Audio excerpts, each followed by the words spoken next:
Twisted chords, a bluesy lament. That's our song. The one from the garage. The one we swore would never see light. MJ stopped dead, watching the homeless musician play. Who was this man? How did he know their secret? The neon kaleidoscope of Las Vegas Strip cast its surreal glow across the sprawling plaza, mixing with the cool desert night air. Michael Jordan, walking incognito with his security detail a discreet distance behind, enjoyed the anonymity a crowded place like this sometimes offered. He was here for a charity golf event, but tonight he just wanted a quiet stroll, a break from the relentless demands of his public life. As he passed a recessed alcove, tucked between a garish casino facade and a roaring fountain, a haunting melody drifted out, cutting through the cacophony of the Strip. It was a blues tune, played on a battered acoustic guitar, the chords intricate, slightly dissonant, yet deeply soulful. The rhythm was a slow, mournful lament, tinged with a raw, almost desperate beauty. Jordan froze mid-stride. His breath caught in his throat. That song, it was impossible. He knew that song.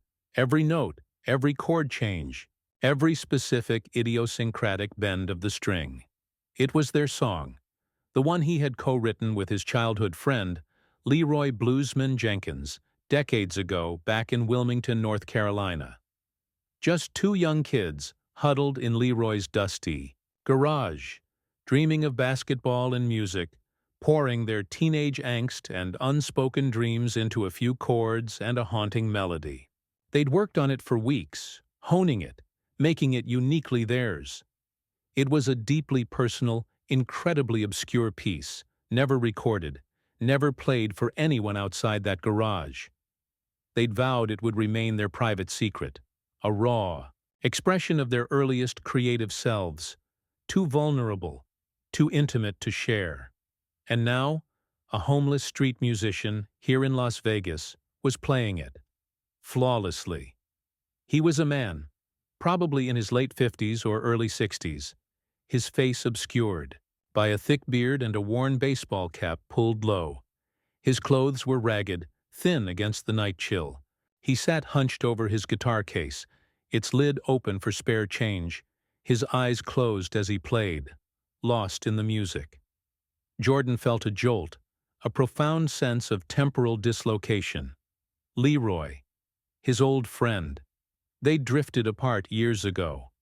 Leroy had pursued music, mostly playing in small clubs, always struggling. Jordan had pursued basketball, soaring to unimaginable heights. They hadn't seen each other in decades. Had Leroy taught this man their song? Or was this man Leroy himself? But the face, it didn't quite match his memory of Leroy, though years of hardship could certainly alter a man beyond recognition. He walked closer, drawn by an irresistible force, needing to understand. "Excuse me," Jordan began softly, trying not to startle him. The music stopped abruptly. The man looked up, his eyes, surprisingly clear and intense, meeting Jordan's. There was no recognition of the famous face, just the wary gaze of someone accustomed to being ignored or dismissed. "Just admiring the music," Jordan continued, his voice tight with the weight of the moment. "That song, it's very specific. I haven't heard it in a long time." The man's expression remained unreadable. He simply shrugged, his hand resting on the battered guitar. "Just an old tune," he rasped, his voice rough, gravelly. "Picks up a few dollars sometimes." "It's more than just an old tune," Jordan insisted gently. "It's unique. Very unique. I know it. I helped write it. A long time ago. With a friend. Leroy Jenkins." The man froze. His eyes widened slightly. He stared at Jordan, really stared at him now, recognition dawning slowly, painfully in his eyes. The weariness in his face seemed to deepen, but mixed with it now was a flicker of profound sadness, perhaps regret.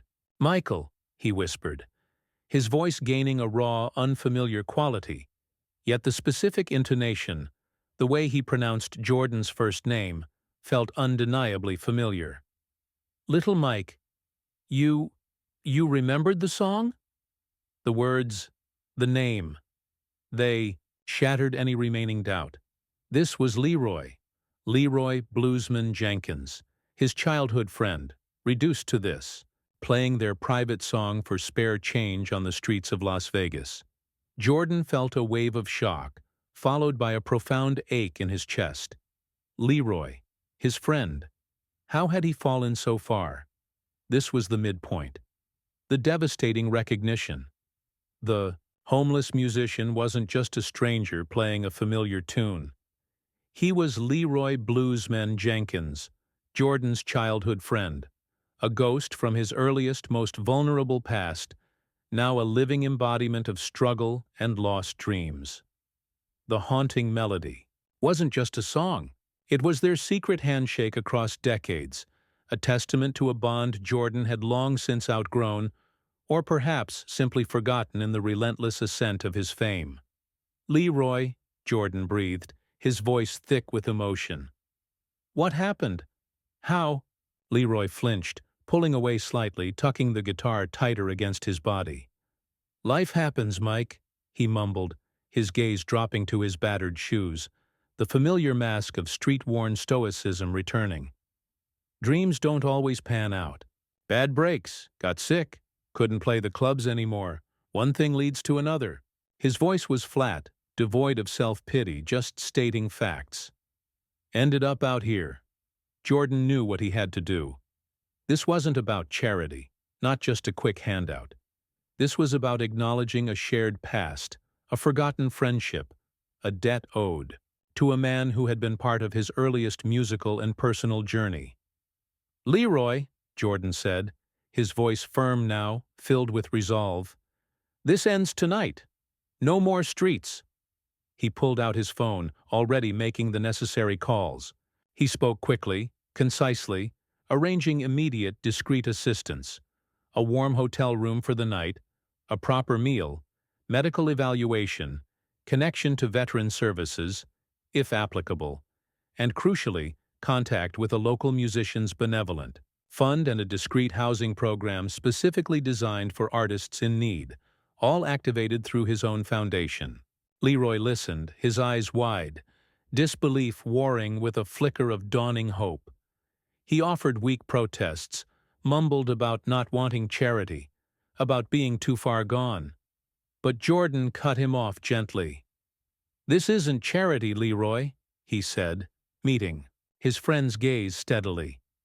"This is remembering. This is a promise kept. You kept our song. Now let me help you find your way back." As Jordan spoke on the phone, arranging the logistics, Leroy's eyes drifted to the worn guitar in his lap.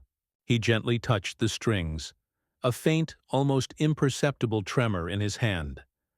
The weight of his hidden past, his talent, his current despair, all converging in this unexpected reunion.